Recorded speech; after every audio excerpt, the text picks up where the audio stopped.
민주주의가 두 가지 목표가 있다고 하잖아요. 다수의 지배와 소수의 보호. 다수의 지배는 입법부나 행정부 같은 다수파 기관이 하는 것이고, 소수의 보호는 바로 사법부가 해야 됩니다. 아, 그렇군요. 예, 우리 사법부는 전 거꾸로 가고 있다고 생각해요. 특히 최근에 대법원이 또 헌법재판소가 선출직인 국회나 대통령에게 맡겨 놓아야 될 문제를 자꾸 사법적인 잣대를 들이대서 사법적으로 판단하려고 그러는 아주 오만함을 보이고 있다고 저는 생각해요. 헌법이란 건 대법원이 하는 민형사 사건이 아니잖아요. 행정사건이 아니잖아요. 헌법이란 건 사실은 헌법재판은요, 방향이 더 중요해요.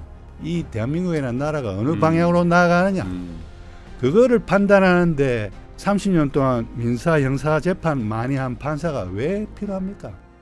자, 3프로TV 시청자 여러분, 서강대학교 법학전문대학원의 임지봉 교수님과 헌법 얘기 나누고 있는데 2부로 여러분 이어가도록 하죠. 사법부를 포함해서 우리나라의 권력 체계죠.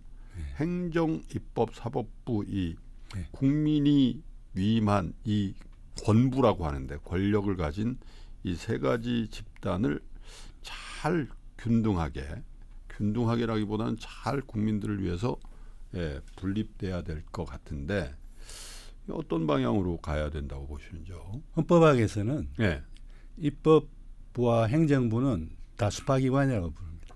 즉 행정부는 이제 대통령이죠. 국민의 직접 선거로 뽑히지 않습니까? 그러니까 다수 국민의 지지가 있어야 존속할 수 있는 기관이라는 뜻이죠. 다수파 기관. 다수파 기관. 그렇지만 사법부, 헌법재판소나 대법원 등의 법원은 비다수파 기관이라고 부릅니다. 이분들은 선거로 뽑히지 않고 임명되기 때문입니다. 그렇기 때문에 오히려 사법부는요, 입법부나 대통령이 이제 수반인 행정부는 항상 다수 국민의 지지를 받아야 되기 때문에 다수자, 강자의 이익과 의사를 위해서 헌신할 수밖에 없어요. 다음 선거에서 이겨야 되기 때문에. 반면에 사법부는 비다수파 기관이기 때문에 다수의 목소리에 귀 기울일 필요가 없는 거예요. 오히려 다수의 목소리에 묻혀서 잘 듣기지 않는 소수자의 아우성에 귀 기울이고 전향적인 판결을 통해서 이 소수자의 권리 보호를 앞당기는 그러한 판결을 내릴 때 민주주의가 완성되는 겁니다. 민주주의가 두 가지 목표가 있다고 하잖아요. 다수의 지배와 소수의 보호. 다수의 지배는 입법부나 행정부 같은 다수파 기관이 하는 것이고, 소수의 보호는 바로 사법부가 해야 됩니다. 아, 그렇군요. 그래서 예를 들어서 미국 연방 대법원 같은 경우 소수자, 여성, 임산부의 낙태권, 프라이버시권이라는 것은 그것도 미국의 여러 주에서 주의회 법안으로 올라갑니다. 그렇지만 다음 선거에서 다수표를 얻어야 되는 국회의원들에게 찬성표를 못 던지잖아요. 그런 식으로 사법부의 존재 이유는요, 사실은 소수자의 권리 보호예요. 그런데 우리 사법부는 저는 거꾸로 가고 있다고 생각해요. 특히 최근에 사법부가, 대법원이 또 헌법재판소가 소수자의 권리 보호에 귀 기울이기보다는 오히려 임명직인데, 그래서 그거는 선출직인 국회나 대통령에게 맡겨 놓아야 될 문제를 자꾸 사법적인 잣대를 들이대서 사법적으로 판단하려고 그러는 아주 오만함을 보이고 있다고 저는 생각해요. 그 예 중에 하나가 헌법재판소 신행정수도 건설특별법 위헌 결정 내렸죠. 그거는 노무현 대통령 선거 대선 공약이었어요. 그리고 대통령 되고 나서 노무현 대통령이 실제로 그것 때문에 재미 좀 봤다라고 이야기까지 했어요. 충청권의 표를 많이 얻어서. 그렇죠. 그거를 이제 신행정수도 건설에 관한 특별법을 만들어서 국회를 통과시켜서 수도 이전을 하려 했다. 그랬더니 일부 국민이 그 법률에 대해서 헌법소원을 제기해가지고 헌법재판소에 갖고 갔어요. 그러면서 침해받은 기본권으로 뭘 이야기했느냐. 내가 지금 수도인 서울시 네, 근무하는 살고 있는데. 공무원인데 네. 이게 충남 연기로 내려가면 내가 네. 그쪽으로 이사를 가야 되는 이게 내 거주 이전의 자유침해다. 뭐 예를 들면 그런 식으로 기본권 침해를 주장하면서 헌법소원을 제기한 건데 네. 그거는 저는 헌법재판소가 각하했어야 된다고 생각해요. 이런 건 이건 우리가 결정할 건도 아니다. 그렇죠. 왜냐하면 침해된 기본권이 없어요. 네. 어떤 국민의 어떤 기본권을 침해했냐고요. 기본권을 침해해야 헌법소원이 되는데. 네. 그런데 헌법재판소에서 관습헌법이라는 이 회계망측한 논리로 네. 그걸 위헌 결정을 냅니다. 그러니까 우리 헌법에 130개나 되는 많은 조항들이 있는데 네. 저는 이 조항만 보면서 지금 30년 가까이 헌법을 연구하고 있는데 평생 동안 헌법재판관들 9명, 당시 9명의 눈에는 임기도 6년밖에 안 돼요. 그 130개 조항 행간에 네. 대한민국의 수도는 서울이다라는 관습헌법 조항이 보이더라는 거예요. 어디 있는데요? 그러니까요. 제 눈에는 안 보이는데 제가 30년 가까이 헌법만 봤는데도 아니 헌법재판관의 논리가 그거라는 거예요. 그런데 관습헌법을 그래서 바꿔가지고 서울 아닌 다른 데로 수도를 이전하려면 관습헌법 조항에 배치되는 헌법 조항을 개헌을 통해서 헌법에 넣어야 된다는 거예요. 예를 들어서 대한민국의 수도는 세종시다 라든지 아니면 적어도 대한민국의 수도에 관해서는 법률로 정한다. 꼭 서울일 필요는 없다든지. 그렇죠. 네. 네. 그런 식의 헌법 조항을 개헌을 통해서 넣고 나서야 수도 이전이 가능하지. 신행정 수도 건설에 관한 특별법이란 법률 제정으로 수도 이전은 안 된다. 왜? 법률보다 상위 관습헌법. 이 대한민국의 수도는 서울이다라고 하고 있기 때문이다. 그런데 관습헌법 때문에 관습헌법 위반과 기본권 침해는 별개의 문제잖아요. 그러니까 이 당시 헌법재판소 재판관들이 굉장히 그 논리 조작을 해내요. 그게 뭐냐? 그래서 기본권 침해가 있다. 그게 뭐냐? 그러니까 관습헌법인 대한민국 수도는 서울이다 하는데 배치되는 헌법 조항을 넣고 나서야 수도 이전이 가능한데 그러려면 개헌을 해야 되는데 개헌 절차에 보면 국회를 통과하면 국민이 국민투표권이라는 기본권을 행사하기로 돼 있는데 개헌 없이 법률 제정으로 수도 이전을 하려고 한 것이기 때문에 이것은 개헌을 했을 때 국민이 누릴 수 있는 국민투표권, 헌법 개정안에 대한 국민투표권을 침해해서 위헌이다. 라는 식으로 해가지고 8명이 위헌 결정을 내요.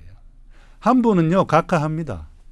한 분은 각하해요. 침해된 기본권을 특정할 수 없다라고 하면서 침해 가능성이 있는 기본권을 특정할 수 없다라고 하면서. 근데 헌법재판소에 그런 법률 전문가들이 왜 보이지도 않는 그 관습법까지 해가지고 수도 이전을 막고 싶었던 거예요.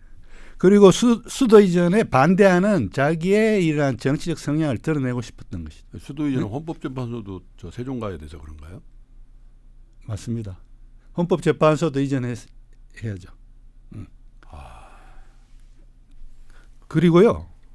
그에 비해서 헌법재판소 소수자의 권리 보호에는 굉장히 취약했어요. 몇 개 안 돼요, 사실.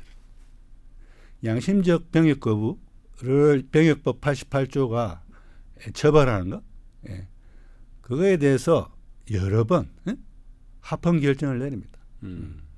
그러고 나서 몇 년 전에 헌법 불합치 결정을 내리지만 그것도 병역법 88조 즉 현역병의 경우 며칠 내에 지금 입영해야 되는데 안 하면 이제 형사처벌 받거든요. 그렇죠. 2년 이하의 징역이에요. 보통 1년 반 유기징역이 나오는데 실제로 징역이 나와요. 전과자를 양산하는 그런 법조항이에요. 중형이죠. 1년 반. 중형이죠. 그럼 전과자는 낙인이 찍혀가지고 살살 그리고 사회에 격리시키는 거 아니에요. 2년 가까이. 격리입니다. 그거에 대해서 이제 그것도 이제 양심적 병역 거부자들 대체 복무라도 하게 해가지고 전과자를 만들지 말아야 될 거 아니야. 이런 국민들의 헌법 해석이 있었던 거예요. 음. 그러한 국민들의 주장이 켜켜이 쌓여서 음. 그게 헌법재판소의 판례를 바꿉니다.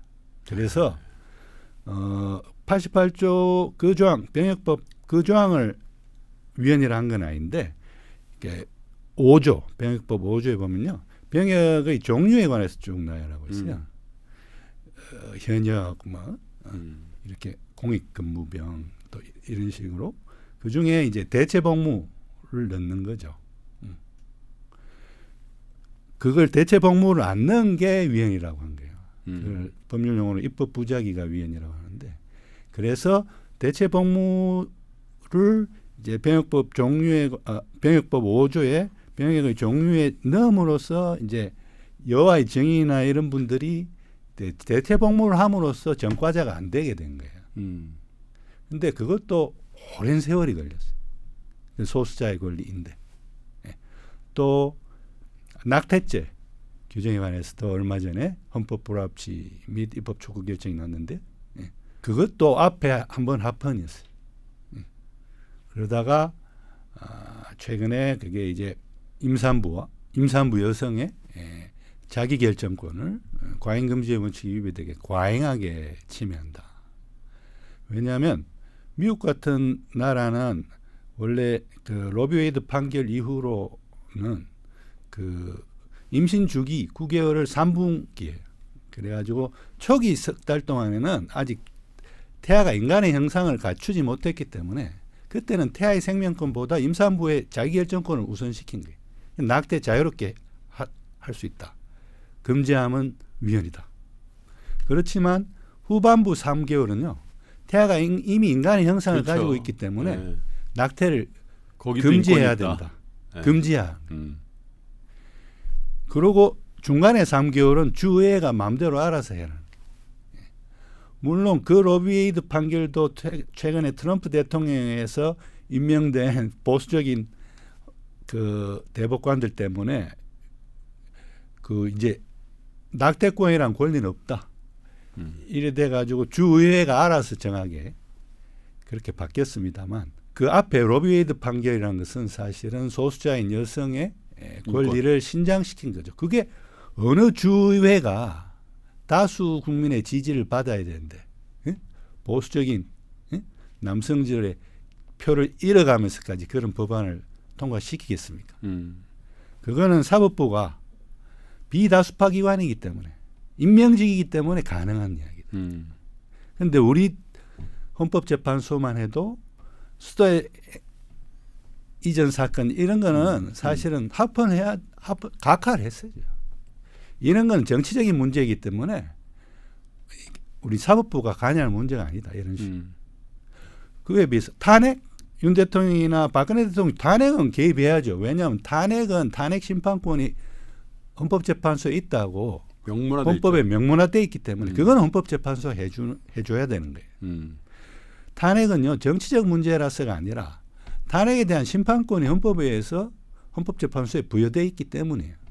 그런데 소수자의 권리에 관해서는 굉장히 더디다고요. 우리 헌법재판소. 대법원은 더 그래요. 더 심해요. 대법원에서 보십시오. 이번에 야당 대표에 대한 파기환송심 결정 같은 거. 그것도 대법원 예규나 이런 것들이 갖고 있는 모든 절차를 위반해 버리잖아요. 그러면서 사건 오자마자 소부 배당된 걸 바로 그날 전원합의부로 보내버리고, 그다음에 전원합의부에서도 며칠 만에 2번 심리해가지고 판결을 내잖아요. 읽어야 될 사건 기록이 6만 페이지인데, 예? 그 며칠 만에 6만 페이지 읽을 수 있어요? 아 근데 그 1년에 뭐 4만 몇 건이나 그러니까요. 대법관들은 다른 사건들도 지금 맡고 있는 게 많을 거 아닙니까? 그러니까 그거는 제가 볼 때는 그러니까 국민의 대통령 선출권, 주권을 침해하려고 저는 생각했다고 생각해요. 선거에 임하는 사람도 사법부인 우리가 정할 수 있다. 우리가 정한다. 우리가 볼 때 조금이라도 공직선거법 위반해서 비선거권 박탈시킬 수 있으면 우리가 박탈시킬 수 있다. 우리가 그렇게 잘난 존재다. 이런 것을 보여주려고 그렇게 서두르고 과감하게 뛰어든 것 아닌가. 지금 저는 대법원도 후회하고 있으라 봐요. 그래가지고 얼마나 큰 국민적 역풍을 받고 있습니까. 그러면서 그동안에 잠자고 있던 사법개혁의 이슈들이 지금 터져나오고 있잖아요. 그러니까 대법원은 또 그 사법개혁 하려고 그러니까 이거는 또 사법부 독립침해다라고 이야기하고 있는데 제가 아까도 말씀드렸지만 사법부 독립침해다라고 이야기하기 전에 왜 법원이 사법개혁의 대상이 많은 국민들에게 됐을까? 그걸 좀 먼저 생각해 보셨으면 좋겠어요. 알겠습니다. 사법부에 대한 얘기는 요 정도 하고요. 예, 예. 행정부와 입법부 사이에 논쟁이 있어요. 네. 예를 들면 어떤 당은 야 입법부 입법 독재다 저거. 뭐 모든 주요한 직책에 있는 사람 다 탄핵시켜버리고 그죠? 이렇게 하니 어떤 행정부가 제대로 일할 수 있겠냐 이렇게 주장하는 바가 있는가 하면은 요즘 뭐 그 논리가 좀 약화됐습니다만은 또 반대로 따지면은 야 이건 헌법이 규정한 입법부의 당연한 권리인데 그런 얘기를 자체 하는 게 행정 독재다. 잘했으면 그렇게 하겠냐. 저는 헌법재판관 8명이 윤 대통령을 파면시켰다고 생각하지 않습니다. 국민들이 계속 목소리를 내줬기 때문에 예. 그 국민의 명령을 받아서 헌법재판관들이 파면 인용 결정을 내렸다고 봅니다. 그러니까 12월 3일 밤에 계엄군의 총칼을 두려워하지 않고 빛의 속도로 정말 국회로 모여들어서 계엄군을 설득했던 그 국민. 그리고 윤 대통령에 대한 체포영장을 집행하는 와중에서 집행을 해야 된다고 주장하면서 그 한남동 차가운 아스팔트 위에서 은박지 담요를 뒤집어 쓰고 눈을 맞아가면서 윤 대통령 체포를 외쳤던 그 국민. 그리고 12월 14일 날 1차 윤 대통령에 대한 계엄 해제 요구안 가결이 실패하고 나서 2차 14일 날 저는 그때 무슨 모 방송 야외 스튜디오 국회 잔디광장에 하루 종일 있었습니다. 무지 추우셨겠네요. 춥더라고요. 대기실은 천막이었는데 밑으로 바람 다 들어왔어요. 하루 종일 잠깐 스튜디오 갈 때 빼고는 그 대기실에 있었는데 근데 그게 정문 앞에 있었는데 하루 종일 제가 귀가 멍멍할 정도. 바로 옆에서 많은 국민들이 윤석열을 탄핵하라 라고 하루 종일 외치고 갈수록 더 많은 국민들이 모여들고 나중에는 여기 계셨으니까 더 잘 아시겠습니다만 여의도에 왜 국회 정문 앞에 하고 여의도 공원하고 예. 그 두 길이 있잖아요. 있죠. 예. 그 다음에 그걸 관통하는 길이 있고 그렇죠. 그 H자 모양입니다. 예. H자 모양의 길이 다 찼다 그러더라고요. 예. 그 많은 국민들이 윤석열을 탄핵하라고 외쳤기 때문에 여당 당시 여당이었죠. 국회의원들 중에도 일부 이탈표가 나와서 제적 3분의 1을 넘길 수 있었던 거예요. 그리고 헌법재판소가 그 이후에 4월 4일인가요? 늦었지만 윤 대통령을 파면 결정을 한 것도 다수 국민이 목소리를 높여줬기 때문이라고 그렇죠. 저는 생각합니다. 예. 그런데 다수 국민이 판단을 했다고 봐요. 그러니까 윤석열을 파면하라고 할 때는. 그러니까 윤석열의 그 장관 등에 대한 임명권 남용이 있었느냐? 예. 아니면 야당이 중심이 된 야당이 다수당인 국회에 예. 탄핵소추권의 남용이 있었느냐? 예. 국민은 윤 대통령의 임명권 남용이 있었다고 본 것 같아요. 그리고 그것이 물론 계엄 선포권 남용도 있었지만 두 개만 놓고 보면 말이죠. 그러니까 헌법재판소가 이야기했다니까요. 탄핵소추권은 남용되지 않았다. 남용된 것은 윤 대통령의 어떤 강요에 대한 임명권이라든지 또 계엄 선포권이라든지 이런 것들이다라고 분명히 짚어줬다고 생각하고요. 예. 그리고 사실은 그게 권력 분립 원리를 헌법의 기본 원리로 하는 민주주의가 돌아가는 방식이에요. 사실은요, 민주주의는 좀 시끄러워야 민주주의예요. 입법부와 행정부도 좀 부딪히고, 정식 공세도 좀 있고, 그렇지만 결국은 서로 타협해서 올바른 길로 가는 거 아니에요. 또 민주주의 하에서는 국민의 표현의 자유가 가장 극도로 보장이 돼야 그게 민주주의. 네. 왜냐하면 민주주의가 뭡니까? 주권자인 국민에 의한 국민의 지배잖아요. 그러면 국민에 의한 국민의 지배가 되려면 주권자인 국민의 의사가 뭔지가 그렇죠. 자유롭게 표현돼야 될 거 아니에요. 예. 그러니까 민주주의 국가에서 가장 중요한 기본권 중에 하나가 표현의 자유라고요. 그래서 예. 표현의 자유가 보장된 민주국가는 시끄러울 수밖에 없어요. 시끄러울 수밖에 없어요. 하기야 그게 정치의 권역이죠. 그게 정치의 권역이에요. 그 시끄러움을 어떤 정치 리더십이 잘 원만하게 타협하고 국민을 위해서 일할 수 있도록 그럼요. 리더십을 발휘하는 게 정치 지도자고, 우리 국민이 바라는 대통령 혹은 그 많은 국회의원들 혹은 당직자들에게 원하는 게 그런 거겠죠. 아무 얘기 없이 그냥 조용히, 그죠? 권력의 눈치만 보면서, 예, 일사불란하게, 그 일사불란하게라는 그 방향이 좋으면 우리 국민도 좋지만 통상 일사불란하게 하면 실수도 있고 과오도 있고, 그럼요. 예, 예. 방향성을 잃기도 하니까. 그러면서 또 그 와중에 국민의 목소리들이 있겠죠. 그 국민의 목소리들을 수렴해 가면서 해결책을 찾아가는 거. 예. 그게 민주주의 아니겠습니까? 예. 그럼 민주주의는 좀 시끄러울 수밖에 없다고요. 그 야당 대표를 뭐 그러면 대통령이 야당이 자꾸 야당이 중심이 된 국회가 자꾸 탄핵하고 행정부 예산을 깎고 네.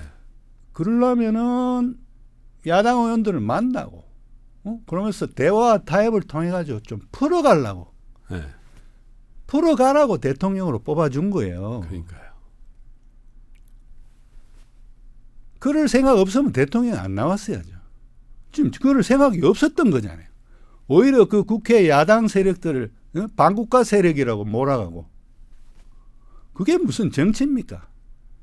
그러니까 국민들도 이번에 많이 느끼셨을 거예요.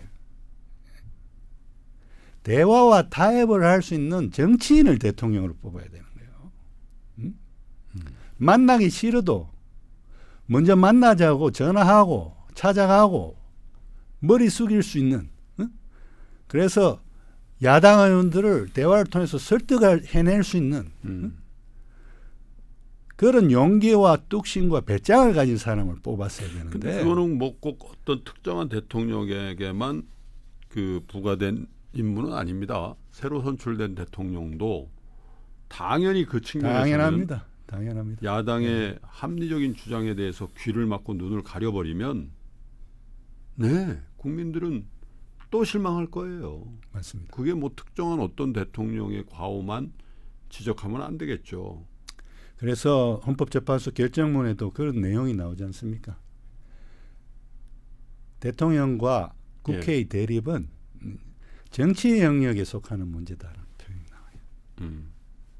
그렇기 때문에 대화와 타협을 통해서 그걸 해결했어야지 계엄군이라는 군대를 동원한 비상계엄을 통해서 이를 해결해서는 안 됐다. 지나놓고 생각해 보니까 그걸 또 뭐 헌재에서 뭐 몇 대 몇일 거다 막 이런 얘기를 몇 주 동안 했던 것도 참 너무나도 뻔한 건데. 말도 안 되는 얘기죠. 예, 사실 예. 지나놓고 보니까. 그렇습니다. 그때는 왜 그렇게 하기, 얼마나 불신이 우리 사회에 있으면 그렇게 명확한 헌법 위반이 여러 조목조목 다 얘기를 했을, 그때는 이제 다 인정하고 인식하고, 지금은 여야 불문하고 다 그건 잘못됐다고 얘기하고 있잖아요. 한 달도 안 돼서.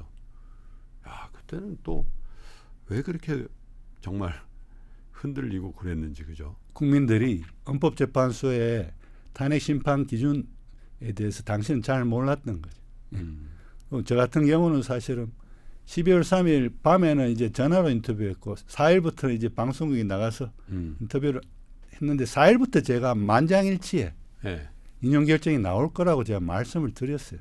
예. 왜냐하면 저는 이제 헌법학자니까 탄핵의 기준에 대해서 정확하게 알고 있잖아요. 그런데 그 12월 3일 밤에 벌어졌던 그 상황들을 대입해 봤을 때 네. 기본적으로 헌법재판관들도 다 법조인들이잖아요. 그렇죠. 특히 지금 현재는요 더 심한 게 전원이 판사 출신이에요. 그중에 조한창 헌법재판관만 잠깐 로펌 변호사로 있었던 거지 그분도 30년 넘게 판사였다. 그런데 이것도 사실은 저는 문제라고 생각해요. 좀 판사 말고 재하 변호사라든지 네. 법학 교수라든지 네. 또 노동 전문 변호사라든지 이런 사람들도 헌법재판관이 될 수 있어야 헌법이란 건 대법원이 하는 민형사 사건이 아니잖아요. 행정사건이 아니잖아요. 헌법이란 건 사실은 헌법재판은요 방향이 더 중요해요. 이 대한민국이라는 나라가 어느 방향으로 나아가느냐 그거를 판단하는데 30년 동안 민사 형사 재판 많이 한 판사가 왜 필요합니까? 물론 한두 명은 필요하지만 전원이 판사라는 것은 저는 굉장히 문제가 있다고 생각해요.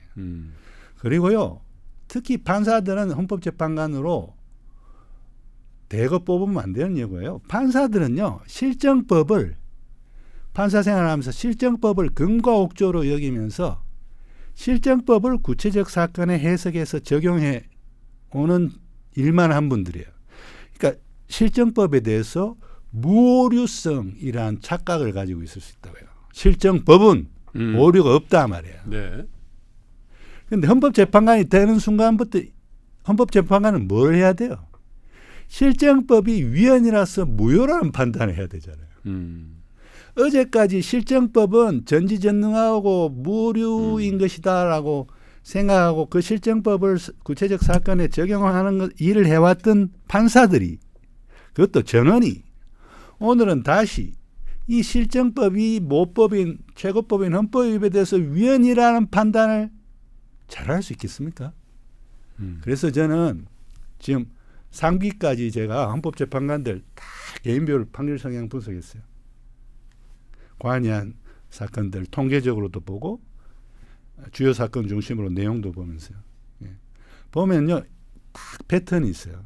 헌법재판관으로 판사하다가 예?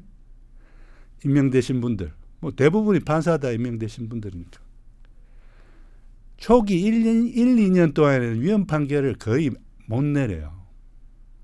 왜? 자기가 금과 옥조로 여기던 법률이 어떻게 위헌 무효라고 판단할 수 있겠어요? 또 판사 생활하신 분들은 민사 형사만 주로 수십 년 동안 해왔기 때문에 헌법에 대한 지식은 솔직히 별로 없습니다. 오래전에 사법시험 공부할 때 봤던 김철수 헌법, 권영생 헌법, 허영헌법 교과서가 다예요.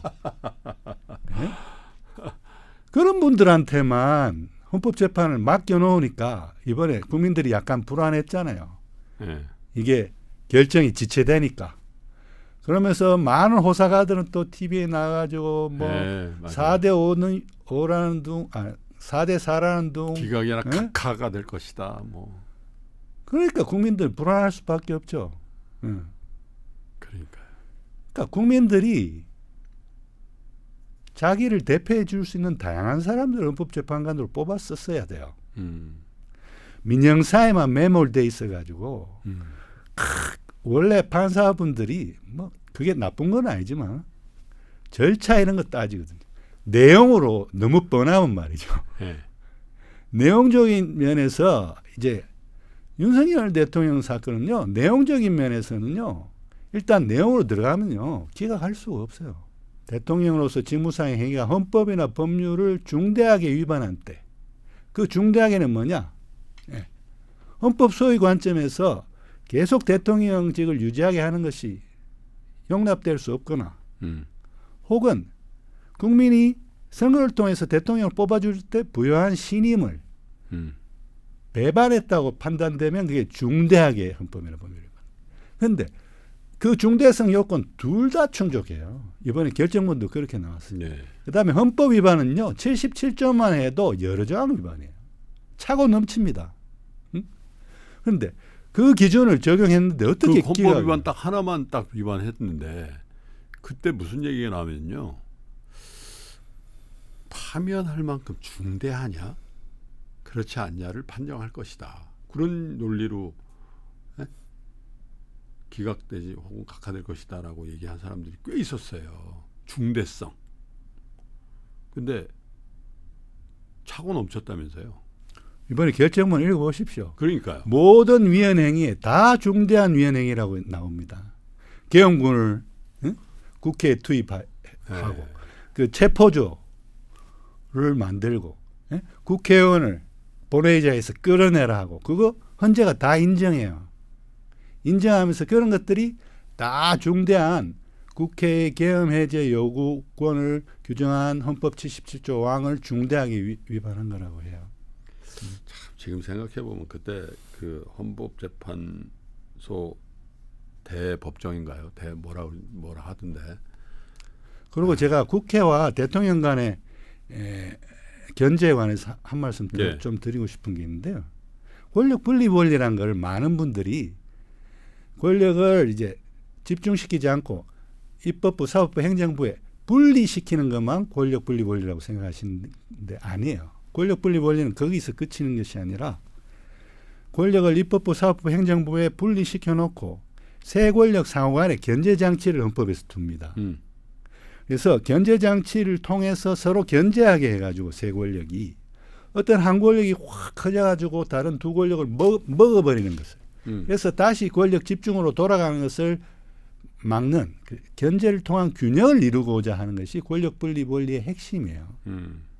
그렇기 때문에 대통령이 국회에 대해서 가지고 있는 견제권이 여러 개가 있죠, 그죠? 그러니까 예를 들어서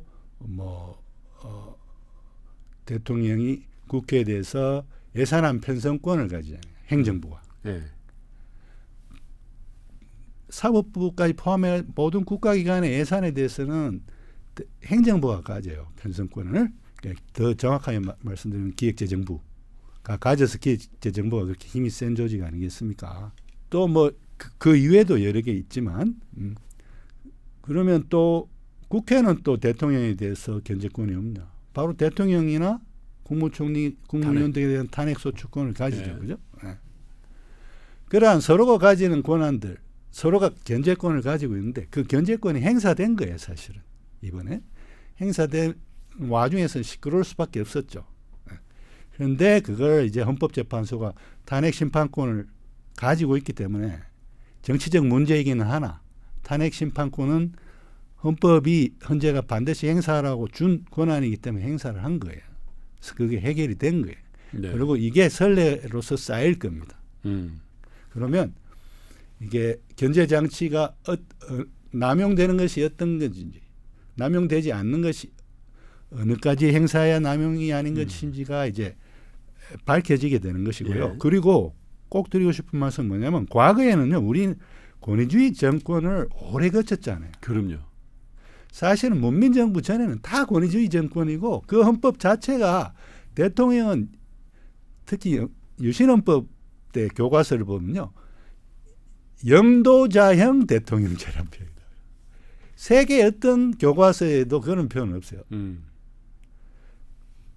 박정희는 대통령이 아니라 영도자인 거예요. 응? 예.